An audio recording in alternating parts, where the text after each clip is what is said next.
Ыбырай Алтынсарин қазақ халқының ағартушылық тарихында және ұлттық мектебінің қалыптасуында терең із қалдырған тұлға. Ұлы педагог ғалым қазақтың жазба әдебиетінің, әдеби тілінің негізін қалаушы. Ыбырай Алтынсарин 1841 жылы қазан айының 20-сында қазіргі Қостанай облысы Қостанай ауданында дүниеге 3-4 жасында әкесі Алтынсары қайтыс болып, атасы Балғожа бидің қолында өсіп тәрбиеленеді. Атасы Балғожа би өз аймағының атақты кісілерінің бірі болған. Ел ішіндегі көп билікті қолында ұстаған би, Орынбор әкімшілігінің алдында да беделді белгілі кісі болған. Сөйтіп, немересі кішкентай Ыбырайды 1850 жылы Орынборда ашылған қазақ-орыс мектебіне оқуға жібереді. Ыбырай мектепте сабақты ынта қойып оқиды. 1857 жылы оқуын өте жақсы деген бағамен бітіріп шығады. 1859 жылдың тамызына дейін өзінің туған елінде тілмаштық қызмет атқарады. 1860 жылы Жайықтың шығысындағы қазақтар үшін 4 бастауыш мектеп ашылған кезде Ыбырай өзі сұранып Торғай мектебіне мұғалім болуға рұқсат алып сонда келеді. Бірақ мектеп бірден ашыла қоймайды. Бұл аралықта Ыбырай ел ішінде мектептің пайдасын түсіндіріп, біраз баланы өз үйінде оқытады. Торғай мектебі 1864 жылы ғана ашылады. Ыбырай 1876 жылдан бастап қазақ хрестоматиясын жазуға кірісіп, оны 1879 жылы Орынборда бастырып шығарды. Қазақ хрестоматиясы балаларға арналған өлеңдер мен шағын әңгіме новеллалардан құрастырылды.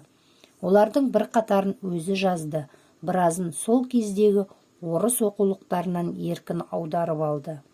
Хрестоматияға қазақтың халық әдебиетінің үлгілерін де іріктеп кіргізді. 1876 жылы Ыбырай Петербург, Қазан қалаларына барады. Орыстың ағартушылық жүйесін, орыс ағартушыларының еңбектерін зерттейді. Қазақ тілінде оқу құралдарын жасауды ойлайды. 1879 жылы Ыбырай Торғай облысы мектептерінің инспекторы қызметіне тағайындалады. Бұл оның ағартушылық қызметінің кең өріс алуына жол ашады. 1881 жылы Омбы қаласында тұңғыш мұғалімдер мектебі ашылды. Ыбырай мектептер ашу ісімен ғана шектеліп қалмады. Ол сол мектептердегі тәлім-тәрбие оқу жұмысына айрықша мән берді. Оқу тәрбиесін жаңа бағытта ұйымдастырды. Ыбырай туған халқын ерекше сүйді. Оның болашағына зор сеніммен қарады. Сондықтан халық ағарту ісін айрықша шабытпен жүргізді. Ыбырай оқулық жасау жолында оқулыққа қазақ балаларына білім мен тәрбие берудің басты құралы деп қарайды. Ол балаларға ана тілін таза және ұқыптылықпен үйретеді. Шағын көркем шығармалар арқылы оларды жақсы мінез құлыққа баулуды көздейді. Ыбырай балаларды мазмұны олардың білімін көтеретін, тақырыбы оларды қызықтыратын кітаптарды қазақтың өз тілінде басып шығару керек деп білді.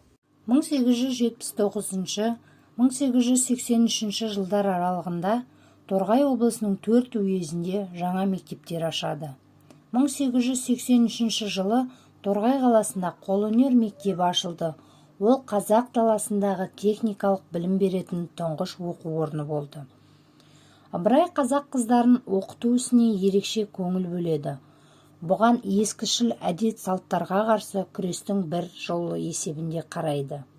1887 жылы Ырғызда қыздар мектебін ұйымдастыруы оның ағартушылық аса зор еңбегі. Қазақ даласында мектептер санының артуына байланысты Ыбырай мұғалімдер даярлайтын мектеп.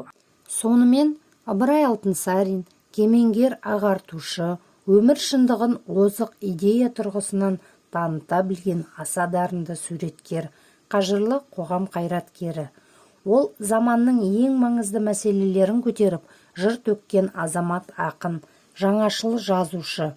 Сөз жоқ, Ыбырай сол жаңаның тынымсыз жаршысы. Ол өз бойындағы қуатын халық мақсаты үшін аямай жұмсаған адал жанды азамат.